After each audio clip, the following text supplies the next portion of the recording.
La DMP condamne avec la dernière énergie la tentative d'assassinat du député sénégalais de la CEDEAO, des premiers responsables politiques, de la société civile et des journalistes à Lomé. Mesdames et messieurs les journalistes, chers compatriotes, militants et sympathisants de la DMP, la conférence des présidents de la DMP a choisi ce moment pour revenir sur les douloureux événements du 29 septembre 2024 qui se sont passés ici même, pour vous rappeler quelques séquences de ces agressions barbares qui ont démontré une fois encore le niveau de bassesse et de la sauvagerie où peuvent conduire une dictature non éclairée et le désir de conservation du pouvoir contre toute logique, et dénoncer avec la dernière énergie ces événements qui démontrent sans embâche que le Togo est une dictature déguisée en démocratie. Avant d'aborder ce sujet principal de notre conférence de presse de ce jour, il nous convient de revenir sur l'attaque terroriste que notre pays a encore subie dans la nuit du 1er au 2 octobre à Fanwogu, dans la région de Savane, et qui a coûté la vie à 19 personnes, dont 9 soldats et 10 civils. La DMP tient à saluer la mémoire et à rendre un vibrant hommage à nos vaillants soldats qui se sont une fois encore sacrifiés pour préserver l'intégrité de notre pays, et vous invite à observer à cet effet une minute de silence en leur mémoire.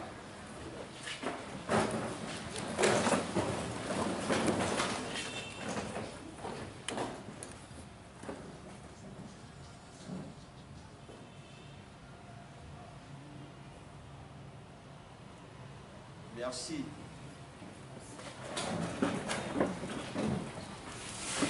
Nous présentons nos condoléances aux familles des victimes, militaires comme civiles, et souhaitons un prompt rétablissement à tous les blessés qui sont aux soins.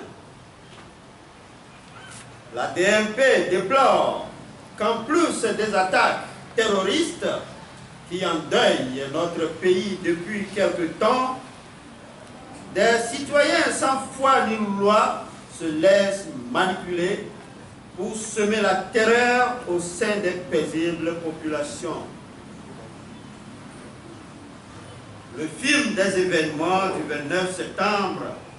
est révélateur d'un grand malaise et d'un sérieux danger qui guette notre pays. En effet, la réunion citoyenne d'échange prévue entre les citoyens togolais et l'honorable Guy Marius Sagna, député sénégalais et parlementaire de la CEDEAO, présent à Lomé dans le cadre de la 3e session extraordinaire du dit Parlement, s'est transformée en une véritable scène de chaos, mettant en danger la vie d'éminentes personnalités politiques de la société civile et des journalistes. Initialement prévu dans la salle Monseigneur Sessou de la paroisse Saint-Augustin d'Amoutilvé, la rencontre a été finalement délocalisée au siège de la CDPA suite aux manœuvres d'intimidation et de perturbation volontairement orchestrées par le pouvoir togolais dans le but d'empêcher la tenue de cette réunion d'échange citoyen. La DMP tient à préciser ici que la réunion telle qu'annoncée pour se tenir à Amoutilvé n'a jamais été interdite. pas plus que celle qui a été ensuite déplacée au siège de la CDPA. La chronologie des faits et leurs différentes étapes marquées par des pressions de tout genre qui ont précédé ces violences inouïes montrent clairement qu'il s'agit d'un coup bien planifié pour certainement régler des comptes à l'honorable député sénégalais Guy Marius Sagna et réduire aussi en silence la députée togolaise Madame Kafi Adjamago Johnson en décapitant par la même occasion la DMP dont elle porte l'étendard. Les propos incongrus insultant l'intelligence des Africains en général et des Sénégalais en particulier, teintés surtout d'une ignorance criarde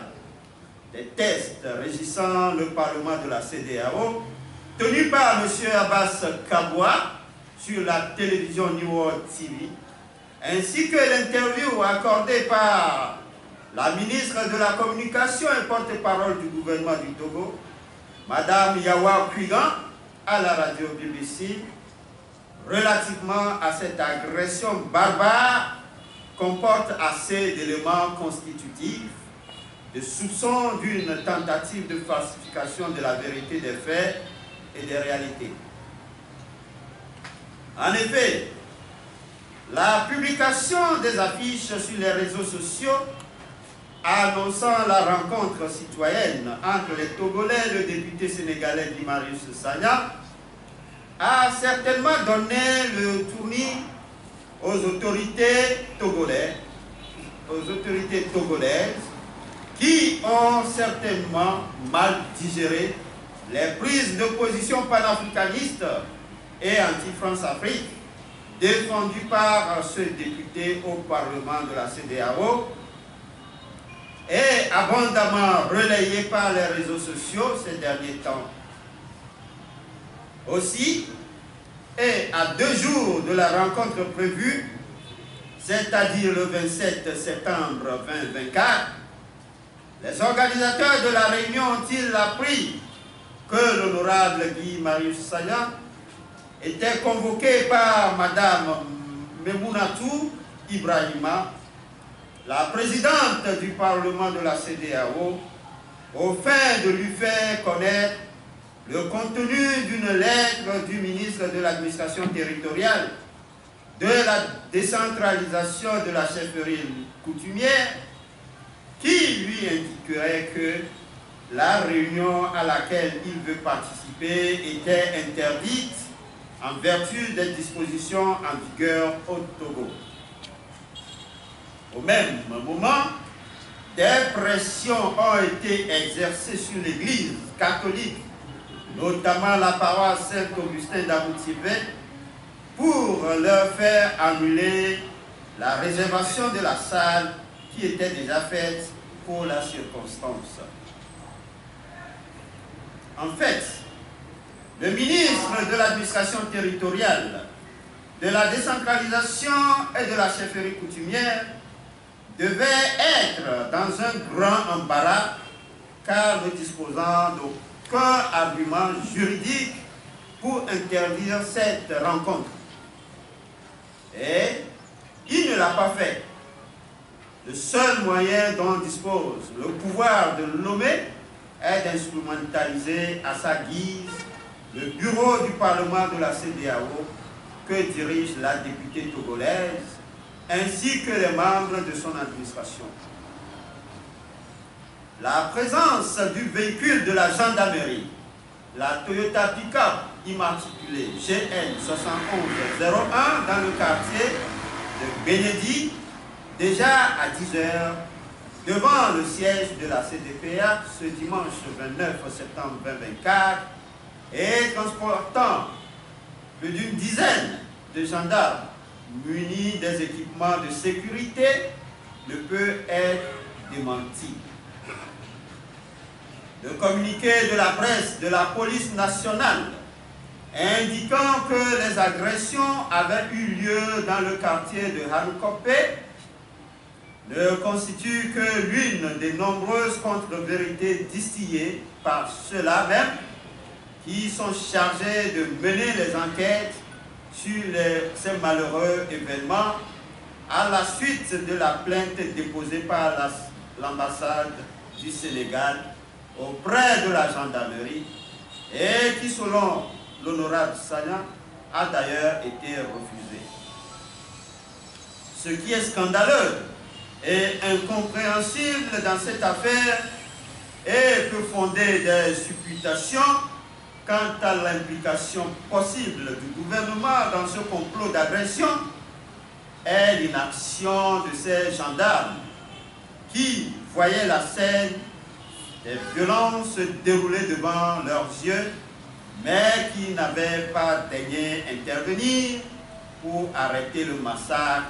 et interpeller les auteurs. Ainsi, à quelques dizaines de mètres de l'endroit où les éléments de la gendarmerie se sont stationnés, les miliciens, à la solde de qui l'on peut imaginer, ont créé le chaos et semé la terreur et se sont repliés sans être inquiétés, répondant à un ordre de réplique clairement entendu par plus d'un. Les nervis qui se sont infiltrés parmi les populations qui ont fait le déplacement du siège de la CDPA ont en effet commencé à lancer les morceaux de briques, de béton, les chaises et tout ce qui se trouvait à leur portée en direction des personnalités politiques autour de la table d'honneur. Ils se sont jetés ensuite sur l'honorable député Guy Marius Sagna pour le rouer de coups tout en tentant de l'étrangler. Il en fut pareil pour Mme Kaffi Adjamako Johnson, la députée togolaise, ainsi que pour tous les membres de la conférence des présidents qui étaient à la table d'honneur. Le bilan de cette agression ignoble et préméditée est très lourd. Plusieurs blessés graves, parmi lesquels l'honorable Guy Marius Sagna, les collègues Kaffi Adjamako Johnson, Targon Sambiri, Sachibou Issao, Koro Egbou, Linus Kokou Zidon Godonon, Sylvanus Oucha, Ablaï Alassani, François Debou, avec des ouvertures de crâne, des traumatismes sévères, des contusions partout sur le corps de plusieurs personnes, etc. Il en est de même pour plusieurs journalistes dont nous saluons le courage, notamment Godfrey Akba, Yao Kloussé, Hyacinthe Guedro, Yvette Sossou, Romuald Kofi Lansou et d'autres militants et sympathisants présents sur les lieux. Le journaliste Albert Agbeko a, quant à lui, subi la destruction de son matériel et a fait l'objet de menaces de mort suite à l'agression. Il y a aussi eu des vols de téléphones et des appareils d'enregistrement des journalistes systématiquement rangés dans un sac porté par l'un des agresseurs. Vol du sac à main du député sénégalais et d'autres compatriotes togolais. Saccage d'une centaine de chaises et de la patame montée pour l'occasion. Il y a eu aussi la destruction de 3 voitures et plusieurs motos. La DMP condamne une fois encore de façon vigoureuse cette lâche agression qui jette le discrédit total et la honte sur notre pays. La DMP exige une enquête indépendante et internationale soit menée pour faire la lumière sur ces agressions